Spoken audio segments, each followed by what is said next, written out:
ஓம் நமோ நாராயணாய. லட்சுமி கடாட்சம் நேயர்கள் அனைவருக்கும் வணக்கம். இப்போ ஒரு ஜாதகம் இருக்கு, ஒரே ஜாதகம், ஒரு அடி ஜாதகம் தான். அந்த ஜாதகத்தை எடுத்து வாழ்க்கையில் ரொம்ப கஷ்டமாக இருக்க, நிறைய கடன் பிரச்சனை, ஆரோக்கியம் இல்லை, திடீர்னு எதிர்பாராத செலவுகள், இதெல்லாம் இருக்கு. இது எப்போ தான் தீரும்னு வாழ்க்கையில் நொந்து போய் ஜோசியர்கிட்ட காமிக்கிறீங்க சொல்லுங்க. அந்த ஜோசியர் என்ன சொல்லுவார், உங்களுக்கு இன்னும் ஒரு மாதம் 2 மாதம் ஆகும் உங்கள் நிலைமை சரியாக, அதுக்குள்ளே உங்கள் இடத்துல உள்ள கிரகங்கள் கொஞ்சம் மாறும், அப்போ உங்கள் வாழ்க்கை தரம் மாறும், அது வர நீங்கள் இந்த பரிகாரத்தை செஞ்சுட்டு வாங்கன்னு உங்களுக்கு ஒரு பரிகாரம் சொல்லுவார். ஏன்னா இந்த பரிகாரம் செஞ்சது நல்லது, உங்கள் ஜாதகத்தில் இப்போ நிலைமை சரியில்லை, ருணரோக சத்ருஸ்தானம் பார்த்தா வலுவிழந்து கிடக்கு, இதனால் உங்களுக்கு பிரச்சனை ஏதோ ஒன்று சொல்லுவார் வச்சுக்கிடுங்களேன். நீங்கள் வாழ்க்கையில் வந்து போய் அந்த பரிகாரம் செஞ்சுட்டே வருவீங்க. இது ஒரு விதமான பலன் ஒரு ஜோசியர்கிட்ட சொல்கிறார். ஆனால் இதே ஜாதகத்தை கொண்டு, அதே பர்சன் அதே ஆளோட ஜாதகத்தை கொண்டு இன்னொரு ஜோசியர்கிட்ட கொண்டு போய் காமிச்சா அவர் வேற ஒரு பலன் சொல்லுவார். உங்களுக்கு எல்லாம் ஜாதகப்படி எல்லாமே நல்லா இருக்கு, நல்லா வரும், நீங்கள் நல்லா வருவீங்க, எல்லாமே நல்லா இருக்குன்னு சொல்லுவார். உங்களுக்கு எதை நம்புறதுன்னே தெரியாது. அவர் இப்படி சொல்கிறாரு, அந்த இடம் சரியில்லை, அதனால தான் எனக்கு இவ்வளோ கஷ்டங்கள் வருது, இவர் இப்படி சொல்கிறாரு இன்னும் பார்த்து உங்கள் மனசு ரொம்ப கன்ஃபியூஸ் ஆகும். ஏன்னு கேட்டிங்கன்னா, ஏன் ஒரே ஜாதகத்தை 2 பேர்கிட்ட சொன்னால் 2 பலன்கள் கிடைக்குது? ஒரு தொழில் விஷயமா ஆரம்பிச்ச கூட ஒருவர் ஆரம்பிக்கலாம், ஒருவர் வேண்டாம் சொல்லுவார். ஸோ இந்த பலன்கள் எல்லாம் ஏன் இப்படி ஆரம்பிக்குது? திருமணம் எடுத்துக்கிட்டால் கூட ஒருவர் சீக்கிரம் நடக்கும் பாரு, ஒருத்தர் கொஞ்சம் லேட்டாக ஆகும் என்பது சொல்லுவார். இதன் மாதிரி பலன்கள் மாறிக்கொண்டே இருக்கும். இதெல்லாம் ஏன் மாறுகிறது என்றால், இப்போதைக்கு நிறைய ஜோசியம் பற்றி நிறைய புஸ்தகங்கள் வந்து விட்டன. விதமான ஜோசியம், விதமான புஸ்தகங்கள் வந்து விட்டன. ஒவ்வொரு ஆசிரியரும் ஒவ்வொரு விதமாக எழுதுவார்கள். அதுபோல் ஜோசியர்கள் நிறைய ஆகிவிட்டார்கள்.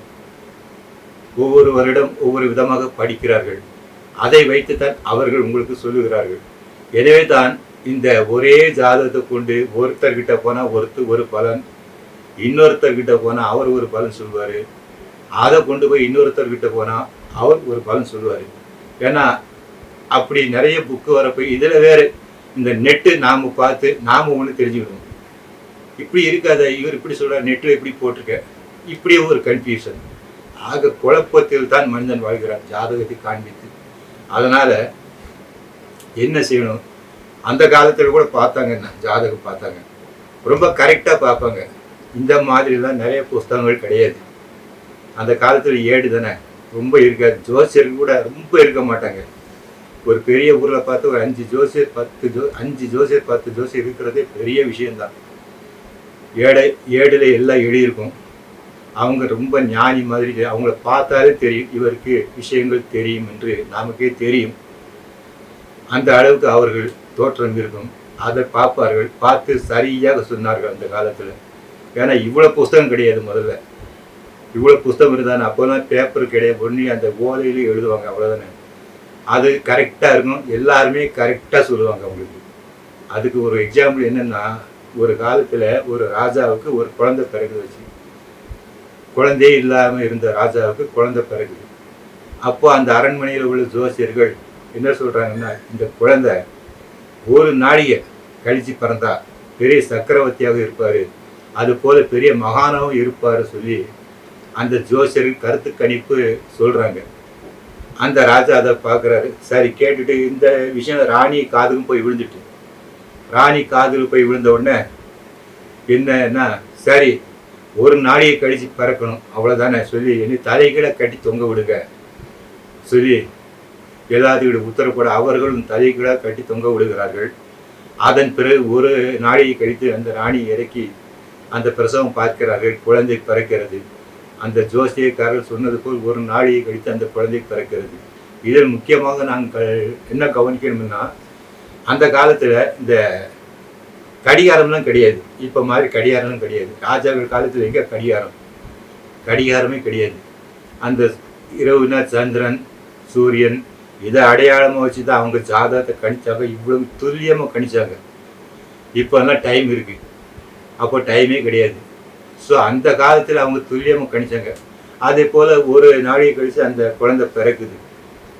குழந்தை பிறகு அவங்க அந்த ஜோசியர் சொன்ன மாதிரி குழந்தை பிறந்து அது குழந்தை பெருசாக வளர்ந்த உடனே பெரிய ராஜா சக்கரவர்த்தியா ஆயிட்டாரு. பெரிய சக்கரவர்த்தி ஆயிட்டாரு. அதே சமயம் பெரிய மகான் ஆயிட்டாரு. பெரிய ஞானியும் ஆயிட்டாரு.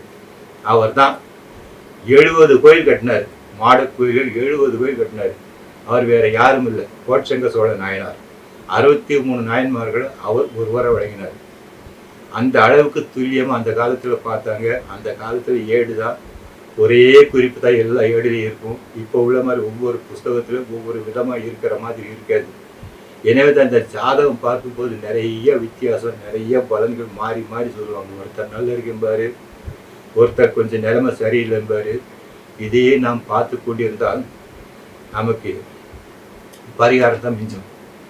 அதனால் இதெல்லாம் ரொம்ப நம்பிக்கிட்டே இருந்தோம்னா வாழ்க்கையில் பரிகாரம் தான் நமக்கு மிஞ்சும். அதனால தான் இந்த ஒரே ஜாதகத்தை ஒருத்தர் 2 பேர் 3 பேர் பார்க்க பார்க்க பலன் மாறிக்கொண்டே இருக்கும். நமக்கு உண்மையான பலன் நம்ம ஜாதகம் எப்படி தான் இருக்குன்னு நமக்கே தெரியாது. என்ன பலன் உண்டு நமக்கே தெரியாது. இதில் நாம் படித்து கூகுளில் பார்த்து நாம் ஒரு முடிவு பண்ணுவோம். இதனால் தான் குழப்பங்கள் ஏற்படுகின்றன. மங்களாணி போகுது.